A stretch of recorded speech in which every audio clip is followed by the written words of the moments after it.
Hey everyone, I've just released a new piece of writing at the Cross-Cultural Solidarity History Education Project. It's about the global context of the civil rights movement, and you could check it out at crossculturalsolidarity.com. It begins by looking at how the rise of fascism overseas made violent racial practices in the United States much less acceptable. In fact, during the first 3 years of Hitler's rule, Nazi propagandists often justified German Nazi racial practices by comparing them to the United States and saying that some of the practices that happened in the American South were actually more extreme. And many African Americans also made this same negative comparison in order to just reveal just how atrocious some of the conditions were in the American South. And when the Nuremberg laws were passed in Germany, which outlawed marriages and sexual relations between Jews and non-Jews, and which stripped Jews of basic citizenship rights, Nazis once again, when they were criticized, said, look, these are essentially just the same thing as Jim Crow laws, and we don't criticize you, so you shouldn't criticize us either. All of this caused an increasing amount of white Americans to feel that some of especially that the most violent forms of racial oppression had to be done away with. And so what you see during the 1930s is a real de-escalation of the most violent kinds of racial practices in the United States. And as racial violence decreases in the United States, African Americans increasingly come to feel during the 1930s that practices of nonviolent resistance are more possible. So the story from there moves into looking at the segregated military during World War II and about how the segregated military really caused many non-white allies to distrust the United States. And this damaged important military alliances during World War II and caused an increasing amount of military leaders and politicians to feel that white supremacist practices, when they were practiced in the military, broke down important military alliances and thus became something of a national security threat. And so shortly after World War II, you have the desegregation of the military. This feeling that white supremacist practices in the United States are actually something of a national security threat really escalates shortly after World War II due to decolonization and due to the Cold War.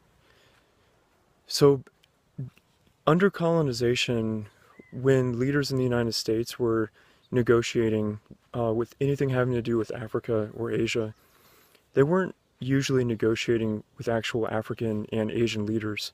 They were instead negotiating with their colonial rulers, who didn't have any kind of problem with American racial practices. Once decolonization begins to take place, Americans are now negotiating directly with Africans and directly with Asians who have a big problem with white supremacy, and who, when they look at American racial practices, they're reminded of their own colonial rulers. And these African and Asian leaders are increasingly, with the establishment of the United Nations, are increasingly in the United States and are actually experiencing this kind of racial oppression firsthand. So Washington, D.C.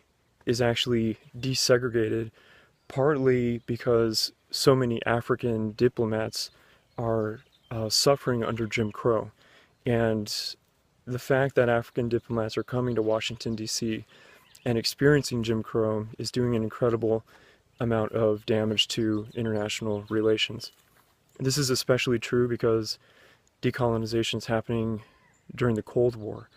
And what this means is that white supremacy, by creating a massive amount of distrust with African and Asian leaders, is actually pushing African and Asian leaders towards the USSR, towards communism, not necessarily causing them to embrace communism, but leading them to enter into trading deals and other kinds of alliances with the USSR.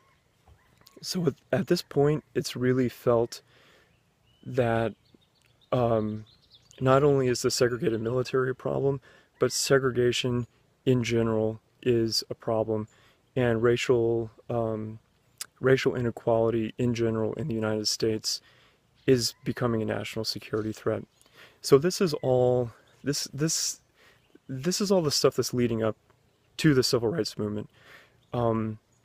At first, U.S. officials tried to utilize propaganda to prove to the world that things are changing, that racism is declining in the United States, and that it will soon be gone.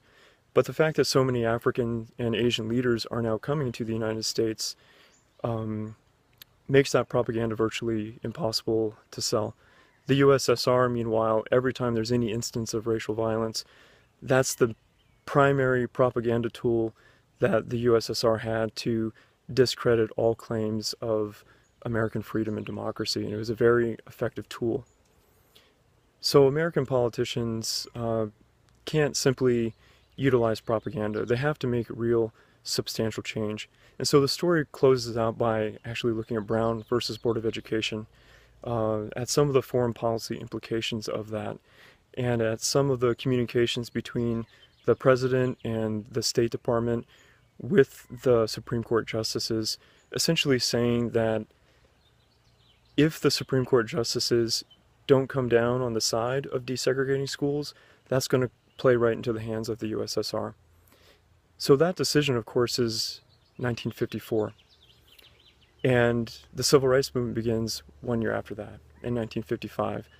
So the Civil Rights Movement lands in within the context of everything that I've just described. So of course, please check out the reading. It goes much deeper into all of this. If you really want to learn something, if you really want to take your knowledge to a deeper level, join the meetup group. And if you have any feedback, I really welcome hearing your thoughts and your ideas. All right, thanks so much.